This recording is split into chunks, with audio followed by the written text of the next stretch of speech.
Hi guys! Welcome to my class. Please subscribe so that you can be updated on the next lesson.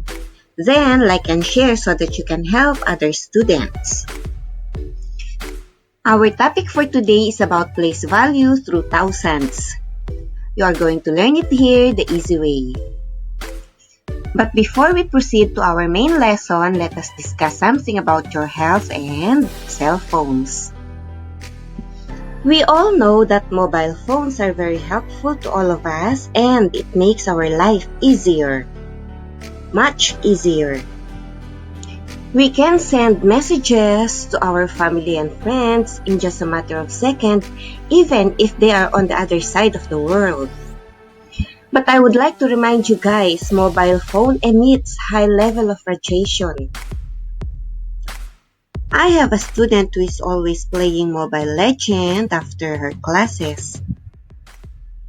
Even if she needs to eat and to pee, she doesn't want to do it because she will be killed in the Mobile Legend. She doesn't want to lose the game.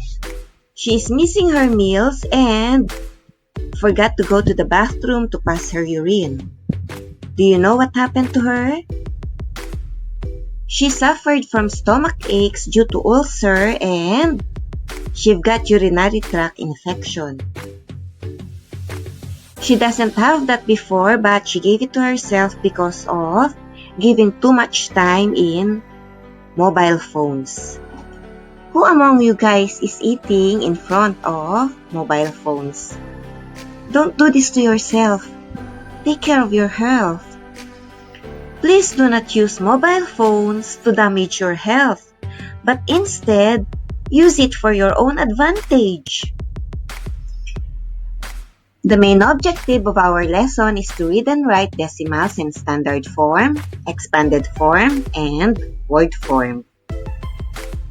You can read and write decimals in standard form, expanded form, and word form once you know the place value chart. I want you to pay an attention on the red dot. That is the decimal point. From the decimal point going to the right, the number will start with tenths, hundredths, thousands. And from the decimal point going to the left, the number will start with ones, tens, and hundreds. Let us work on this example so that you will be guided. Dates fruits usually have 2.63 inches long. Read and write the number of inches in word form. Using the place value chart, I want you to locate the decimal point. Then copy the number as it is. In this event, you can see that 2 is in the ones place, 6 in the tenths place, and 3 in the hundredths place. Correspondingly, you can identify the place value of the last digit. 3 is in the hundredths place, and the word form of 2.63 is 2 and 63 hundredths, and indicates the decimal point. Let us work on another example so that you can understand it well. Box the digit in the hundredths place, then write the value of the digit, 1.368. Using the place value chart, you can see that the decimal point is between the ones and the tenths place. So we're just going to write the number as it is. 1 is in the ones place, 3 in the tenths place, 6 in the hundredths place, and 8 in the thousands place. Accordingly, we can box now the digit in the thousands place. And number 8 is in the thousands place. The thousands place is how many places to the right of the decimal point. It is 3 places to the right of the decimal point. Now the digit has the value of how many thousands? 8 thousands. It is easy, right? Let us work on another example so that you can hit it off. Write 8 and 425 thousandths in word and expanded form. Using the place value chart, we can right away put the numbers in each proper column. So the decimal point, which is colored red, was designated as M. Straight away, we can write number 8 on the ones column because after number 8 is M, which is indicated by a decimal point. So, 4 on the tenths place, 2 on the hundredths place, and 5 on the thousandths place. Considering that 8 is in the ones place, we can write 8 times 1. Given that 4 is in the tenths place, we can write 4 times 1 over 10. Because 2 is in the hundredths place, we can write 2 times 1 all over 100. And in as much as 5 is in the thousandths place, we can write 5 times 1 all over 1000. Appropriately, writing 8 and 425 thousandths in standard form, it is 8.425.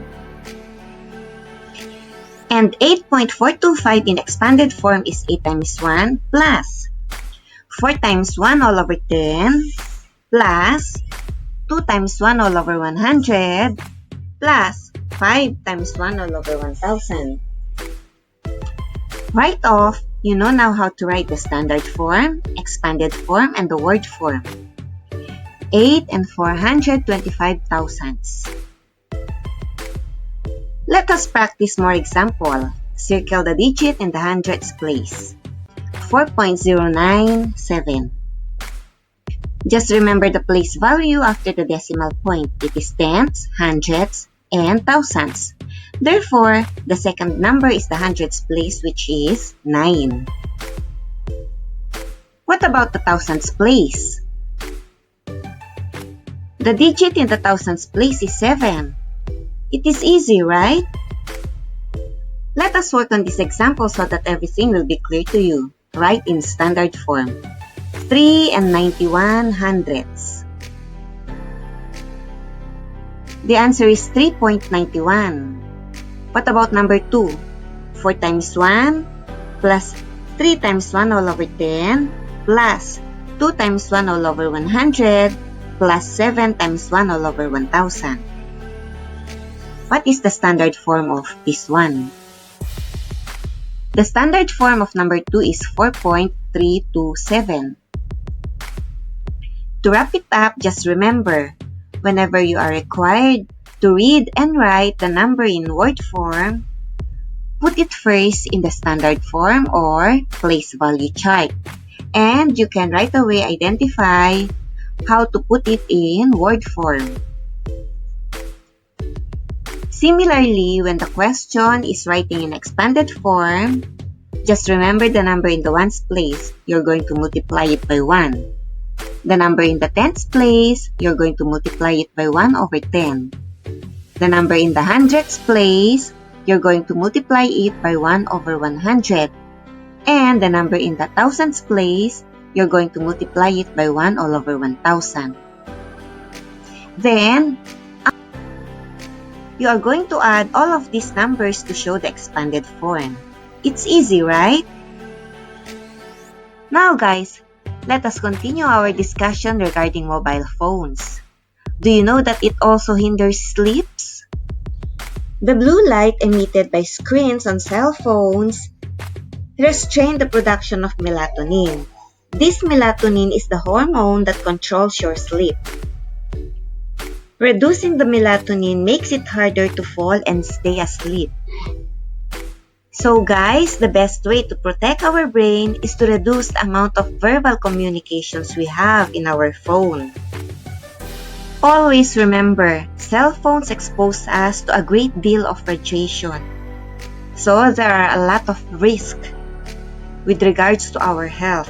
We need to take good care of our health and use mobile phone for our own advantage. Okay? Reduce playing and communication using mobile phone unless it is very important. I will never stop reminding you what Sheikh Zayed wrote for us. Education is like a lantern which lights your way in a dark alley. Let us give importance to our education so that you're not going to be blindfolded in the future.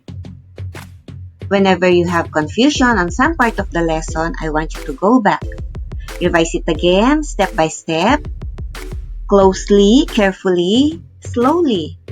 And I know you can get it. Life is a math equation. You cannot get the most of it if you cannot convert the negatives into positive.